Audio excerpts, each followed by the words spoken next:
आप क्या कहेंगे कर्माबाई की भक्ति को? क्या वो उत्सव नहीं था? कर्माबाई कोई बंधन-बार नहीं बांधती थी, कर्माबाई कोई चौक नहीं पुराती थी, कर्माबाई अपने घर के बाहर 2-2 दिए जला करके रखती हो, रंगोली बनाती हो, सुंदर कदली वृक्ष लगाती हो, इत्र से महका देती हो घर को कि भाई रोज जगन्नाथ जी आएंगे। कुछ नहीं करती थी, लेकिन उनके चित्त में उत्साह रहता था और महाप्रभु जी रोज जाते थे। कर्माबाई को जब महाप्रभु जी का साक्षात्कार होता था, वो जब प्रसाद पाने के लिए इतनी दूर से जाते थे कर्माबाई के पास, तो कुछ समय बाद कर्माबाई जगन्नाथपुरी आ गई और पुरी में ही निवास करने लगी।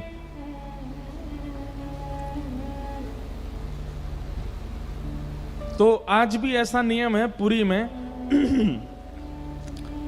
कि महाप्रभु जी की अगर सेवा में विलंब होता है ना, मतलब रोज के कुछ ना कुछ सेवा, कुछ ना कुछ उत्सव के क्रम ऐसे होते हैं कि महाप्रभु जी का प्रसाद बहुत विलंब से चलता है। मैं बता रहा था जिस दिन मैं यहां आया हूं उस दिन ठाकुर जी का एक प्रसाद तो सुबह 4 बजे लगा होगा, 3 बजे लगा होगा, इतना विलंब हो जाता है। विशेष महोत्सवों पर तो बहुत विलंब हो जाता है। तो जब कर्माबाई जगन्नाथपुरी पहुंच गई तो वहां पर वो विचार करती हैं अब यहाँ हम क्यों बनावें, यहाँ तो इतनी हंडियों में प्रसाद बनता है, महाप्रभु जी पाते ही हैं। लेकिन महाप्रभु जी संकेत करना चाहते थे कर्माबाई को कि आप ही बनाओ, हमको आपके हाथ का पाना है। तो संकेत कैसे करें? जबरदस्ती इतना विलंब कर देते थे भंडारी को कि 1-1, 2-2 बजे दोपहर में महाप्रभु जी का बाल भोग आता था। कर्माबाई जब देखती, बोले सुबह से ठाकुर जी बेचारे भूखे बैठे हैं, उत्सव में इतना विलंब हो जाता है कि ठाकुर जी इतना विलंब से पाते हैं। तो कर्माबाई अपनी कुटिया में जाकर के सुबह सुबह जैसे ही पता चलती कपाट खुल गए, उससे पहले ही उठ करके सुंदर सिद्ध करती खिचड़ी और ठाकुर जी का दूर से ही नील चक्र को दिखा करके आवाहन करती, बोले महाप्रभु जी बन गई, आ जाओ। और जैसे ही आवाहन करती थी ना, इतने में ही बगल की गली से ही मटकते भय मोटे से जगन्नाथ जी आ जाते थे और जल्दी आके बैठते। बलभद्र जी भी आते, सुभद्रा जी भी आते हैं, प्रेम से पाते। जो क्रम कर्माबाई अपने घर पर कर रही थी वो क्रम पुरी में जाकर के किया। वहां भी महाप्रभु जी आते थे, वो कर्मा की खिचड़ी पाते थे।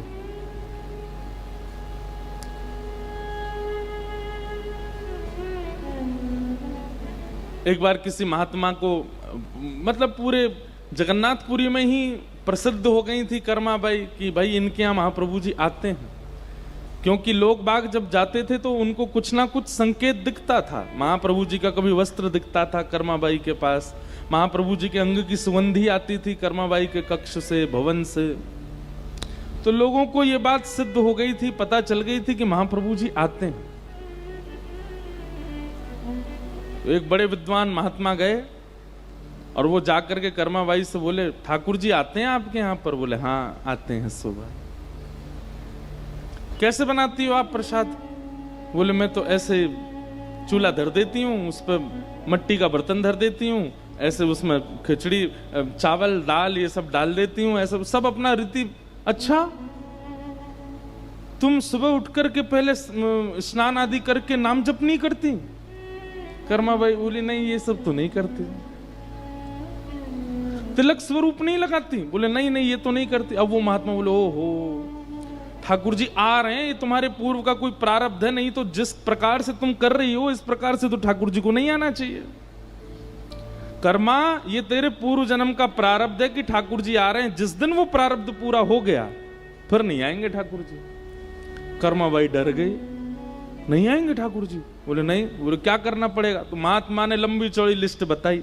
3 बजे उठो, उठ करके स्नान करो, फिर महोदधि जाओ, समुद्र में स्नान करो, फिर वापस आओ, आकर के फिर शुद्ध जल से स्नान करो, फिर उसके बाद ये नाम जप करो, इस दिशा में बैठ करके आसन लगा करके वहां पर बैठ करके थोड़ा ध्यान करो, फिर उसके बाद चंदन घिसो, चंदन घिस करके तिलक स्वरूप करो, 12 अंगों पर तिलक धारण करो।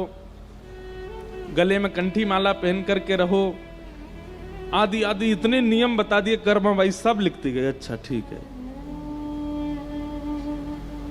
अगले दिन सुबह सुबह कर्माबाई ने नियम शुरू किया, और कर्माबाई का नियम चल रहा, और ठाकुर जी द्वार पे बैठे, और द्वार पे बैठे बैठे कह, मैया कितनी देर और लगेगी? बोले अभी रुक जाओ, अभी अभी अभी तो तिलक घिसना है, चंदन घिस रही हैं, उसके बाद फिर तिलक स्वरूप कर रही हैं, फिर उसके बाद नाम जप में बैठे। ठाकुर जी बैठे, बोले मैया दर्शन के लिए जाना है, जल्दी करो ना।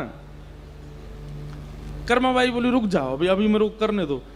आज ठाकुर जी भूखे ही लौट गए, क्योंकि मंदिर में मंगला आरती होने लगी। ठाकुर जी दौड़े, ठाकुर जी मन में विचार करने लगे, बलभद्र भैया जन कौन कर्मा को पूरा पाठ पढ़ा गया है, ये पहले जैसा कुछ कर ही नहीं रही है, अब ये क्या नियम में लग गई है। सुभद्रा जी बोली क्या नियम में लग गई? ये सब नियम आपने ही वेदों में बताए, वही नियम कर रही है।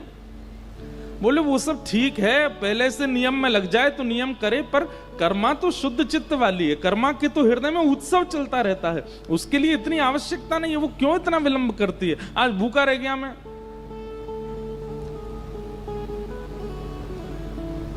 अब तो रोज ठाकुर जी पहुंच जाएं, और कर्मा का कोई ना कोई नियम ही रहता था। वो तो 12 बजे तक तो नियम ही चलता था कर्माबाई का, उनका नाम ही कर्मा इसलिए पड़ा। ठाकुर जी द्वार पे बैठे बैठे जल्दी कर माँ जल्दी कर, वो बार बार जल्दी कर माँ बोलते थे, इसीलिए उनका नाम कर्माबाई पड़ा।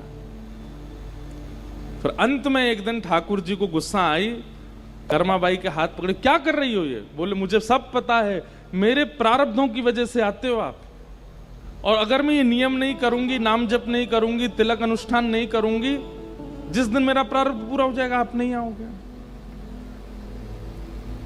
ठाकुर जी बोले ऐसा नहीं है कर्माबाई, प्रारब्ध सांसारी जीवों के देखता हूं, जिनको संसार में रहना है, संसार के लिए रहना है, जिनको संसार, जिनकी प्रायोरिटी संसार है, वो जीने के लिए ही पृथ्वी पर आए हैं। उनको धन कमाना, संबंध निभाना, बड़े बड़ी श्रेष्ठताओं को प्राप्त करना, मूल रूप से जो संसार के लिए जीते हैं उनके प्रारब्ध देख करके मैं जाता हूं। पर तुम तो जीते मेरे लिए हो, तुम्हारा तो जीवन ही मेरे लिए है, ये कहां इन सब चीजों में फंस गए हो? छोड़ो ये सब।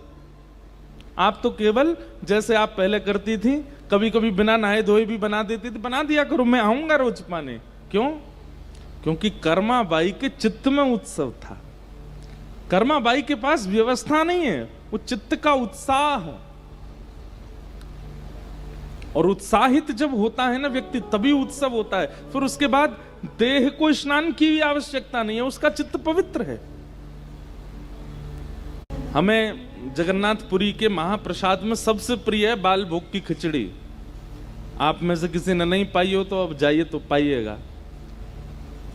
सुबह जो ठाकुर जी वो कर्माबाई की खिचड़ी ही नाम पड़ गया उसका, ठाकुर जी पाते हैं प्रेम से। भक्तमाल जी में वर्णन है कि जब कर्माबाई प्रस्थान कर गई, मतलब अपनी लीला पूरी करके गई, तो महाप्रभु जगन्नाथ जी बहुत रोए। ठाकुर जी को देख के बलराम जी भी रोए, सुभद्रा जी भी रोई, तीनों रो रहे थे। सब ने जाकर के प्रार्थना की, महाप्रभु आप क्यों रो रहे हैं? तो ठाकुर जी ऐसे रो रो करके बोले हमारी मां चली गई, आज हमारी मां छोड़ के चली गई। तो जो दैतापति राजा थे उन्होंने जाके ठाकुर जी से कहा, गई कहां? वैकुंठी तो गई, आपके धाम ही गई है, फिर आप रो क्यों रहे हो? ये ठाकुर जी संशय प्रकट कर रहे हो आप मेरे चित्त में। अरे आपका भक्त वो पृथ्वी से प्रस्थान करके आपके धाम को ही जाता है, आपके पास ही जाता है, फिर आप रो क्यों रहे हो? जो वस्तु अब आपकी ही हो गई है उसके लिए आप रो क्यों रहे हो? ठाकुर जी कहते हैं, देखो वैसे तो मैं एक ही हूं, मैं ही जगन्नाथ, मैं ही राधा रमण, मैं ही बद्रीनाथ, मैं ही जगन्नाथ, मैं ही द्वारिकानाथ, मैं ही श्रीनाथ। लेकिन अपने भक्तों के विलास के लिए, भक्तों के सुख के लिए अलग अलग जगह मैंने अलग अलग स्वरूप धारण किए, और जहां जहां मेरा स्वरूप विराजमान है वह भी एक एक गोलोक धाम है। कर्माबाई जगन्नाथ रूपी गोलोक धाम को छोड़ करके अब नित्य गोलोक धाम चली गई है। तो नित्य गोलोक धाम में जो मेरा स्वरूप है वो तो आनंद कर रहा है, लेकिन जगन्नाथ का जो गोलोक धाम है वहां पर जो मेरा स्वरूप है, अब उसको खिचड़ी कौन खिलाएगा? हमारी माँ चली गई इसलिए रो रहे हैं।